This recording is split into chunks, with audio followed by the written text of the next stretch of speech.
Hey guys, welcome to Bootorials.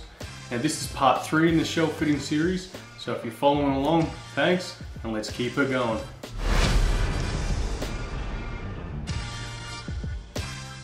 When we talk about volume of the ski boot, it's all in reference to how your foot fills the shell overall. So if you think back to grade 5 mathematics, volume is in 3 dimensions. So we've already looked at the length and width of your foot, but now when it relates to volume, the number one thing we want to focus on is going to be instep height. So getting that height and width right, so you're held nice and secure and locked back and down in that shell. So to get a gauge of the instep height of your foot, you want to be measuring the circumference of your instep. To get this instep height, you want to measure from one side of the heel over to the other side of the heel.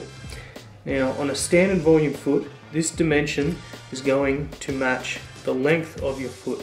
Now let's say for example you are a centimetre longer in instep volume than you are length of foot, you're going to be considered to have a high instep. If it is a centimetre or more less, you're going to be considered a low instep foot.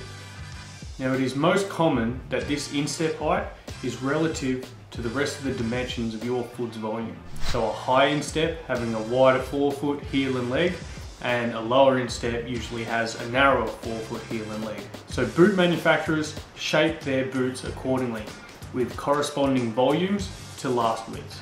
And it is when you have a mismatch, for example a high instep and a narrow forefoot, that we've got to be a little bit more careful with boot selection, or we need to start looking at correcting this fit. So when we're looking at your instep height in the shell, what you want to be seeing is at least 1 finger's worth of clearance, and this can go up to even 2 fingers, but the real variable here is how thick your liner is. Now, if you do have extra space in your boot at the instep, what this will usually show up as is either symptoms of shin bang or heel lift. Now to correct this, we want to be taking away this extra space above your foot, and you're going to be able to do this with a volume reducer. And what that is a shim that sits underneath your liner and above your boot board. What it'll do is lift you up in the boot, giving you better contact throughout your whole foot. Now if your foot has too much volume for your boot, what you'll notice straight away is this throat and seal will not sit in its natural position. And then by the time you start adding buckle pressure, it's going to feel like you're standing in a bear trap. And now for the last things that you want to be looking at with your foot inside your shells. And that's going to be ankle pockets. Do they line up with your ankle bones? Do you have the right amount of clearance? Ideally you want to see a couple of millimeters clearance on the inside ankle, maybe anywhere from 5 to 10 millimeters on the outside ankle. Lower leg, a quick way to judge this, I find great, is just 1 finger width either side of the lower leg. Around the heel, look for just a nice even space around the heel, usually a couple of millimeters is just fine. And then your calf. You just want to make sure your calf muscle sits up above the top of the cuff or above the spoiler if you have one installed. So that's the complete rundown on shell fitting. But now we're just going to go through a quick summary so you can see how your shell fit process should go. Okay, so let's go through the process of how you should be doing your shell check. Now you want to be starting with your footbed. We want to step you into the shell, bring your toes all the way to the front, and we want to check how much space you have behind your heel. Now we're looking for 10 to 25 millimeters of space behind your heel.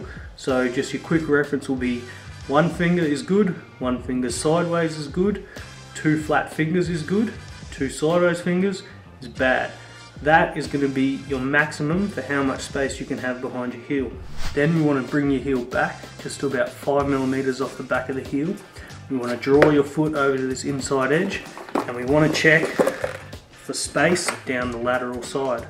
Then we want to look at your instep height and volume, so at least 1 flat finger, but again depending on your liner, up to 2. You want to make sure right now that there's no excessive points of contact, which is going to be causing a pressure point. Then we want to look at your ankles. Do they line up with the ankle pockets and you have the right amount of clearance? 1 finger width, usually pretty good each side of the leg.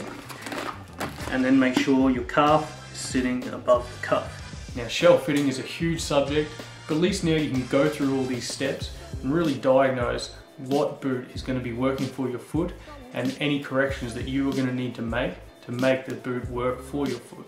Thanks for watching, stay rad, be a patriot, signing out.